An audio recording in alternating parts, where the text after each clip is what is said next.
You know, just a really tough-minded, gritty game by both teams.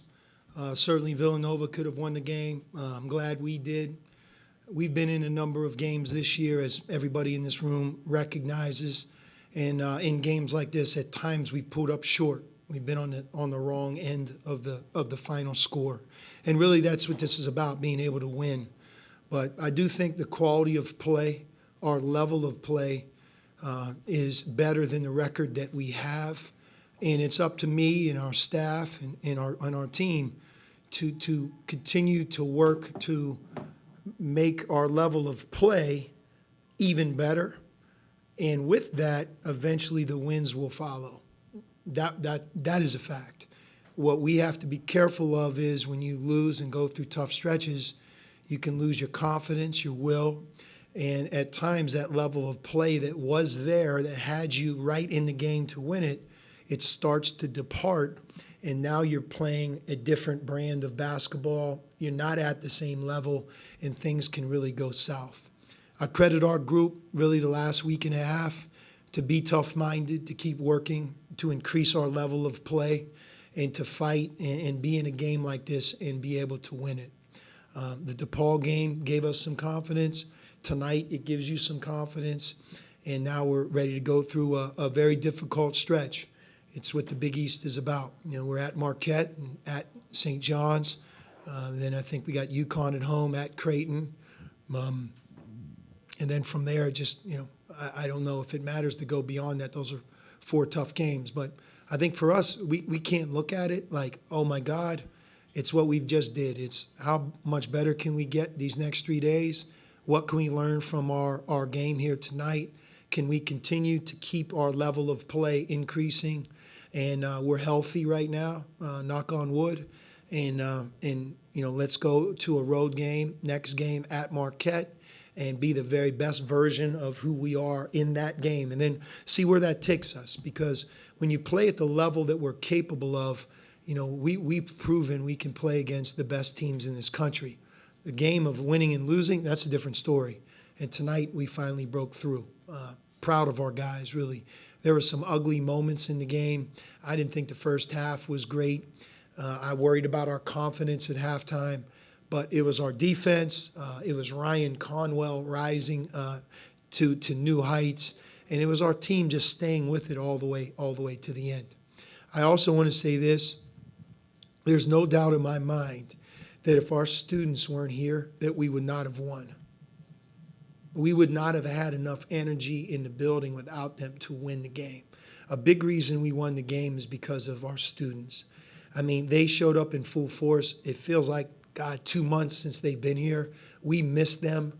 We've missed them in some games where we haven't played well, but they inspired our group. They give us that home court advantage that I think everybody associates with Xavier basketball, Cintas Center, and the Big East.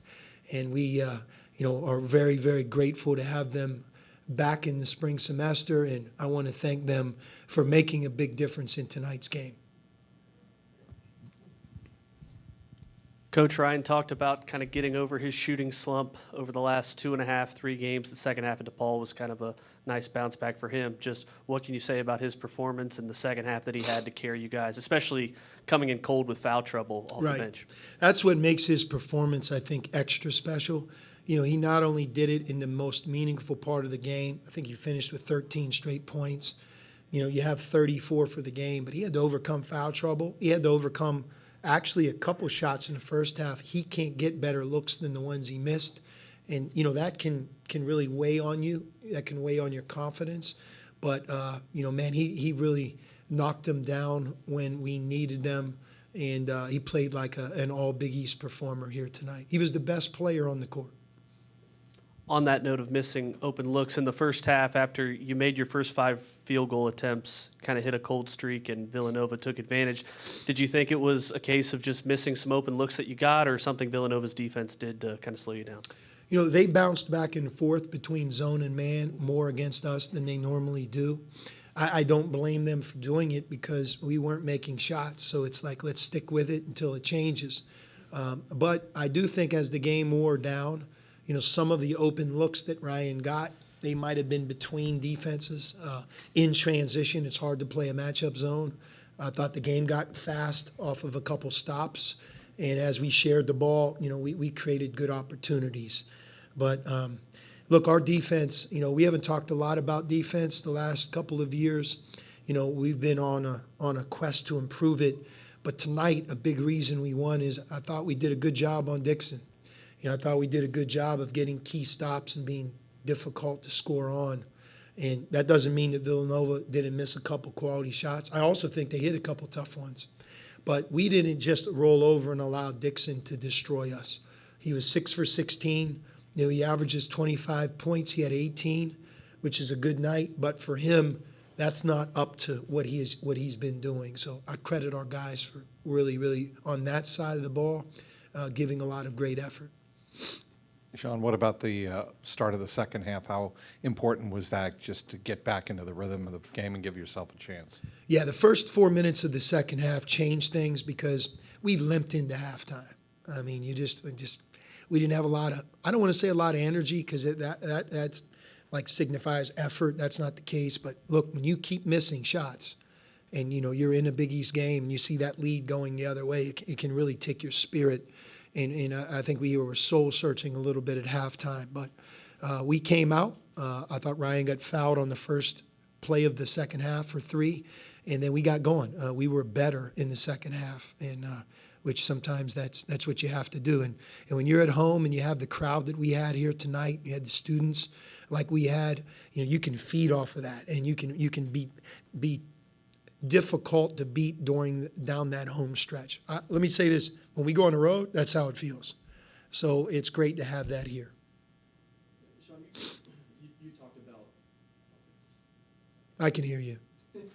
You talked about quality basketball not always equating to wins and losses, but when you can get over that hump, find a way to win in a game that you played from behind for most of the night, how far can that take your team confidence-wise moving forward? To know that you're able to do that? Yeah, I mean, it's 2 parts. It's to really see it truly for what it is. And in a game, there are things you do well and there are things you don't. There are things that we're capable of fixing by working together. And then there are things that sometimes are out of your control, a high level of play by the opponent. But you try to see the game itself for truly what it is. The object is to win every game. But when you're at the level of play that we've been at and you've come close numerous times and haven't broken through, I think you hang on to that a little bit more. So now that you've been able to establish a couple of wins, confidence comes with the final score. You don't have as many outside forces working against you. They start to work for you.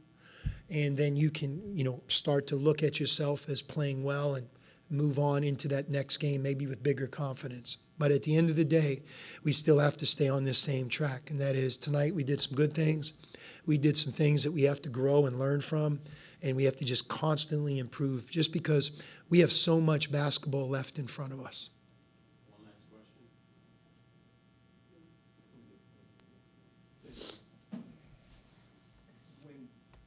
When you see a player like Ryan Conwell close out the game like he did to score 13 points in the last 100 seconds of the game, what is it like to watch from your standpoint and see that happening? Yeah, I mean, look, the teams that win, the coaches that win a lot, they have the best players. I mean, basketball is such a player's game. One of those guys gets hot. We've seen it here in our program for decades, right? That one guy can kind of take you to those new heights. Quincy Oliveri did it numerous times last year. A year before, a number of those guys could do it, but like Sule Boom could get hot, right? So Ryan Conwell, we were looking at him like it just seemed like he was on the fringe of being able to break out, and thank goodness tonight was his night.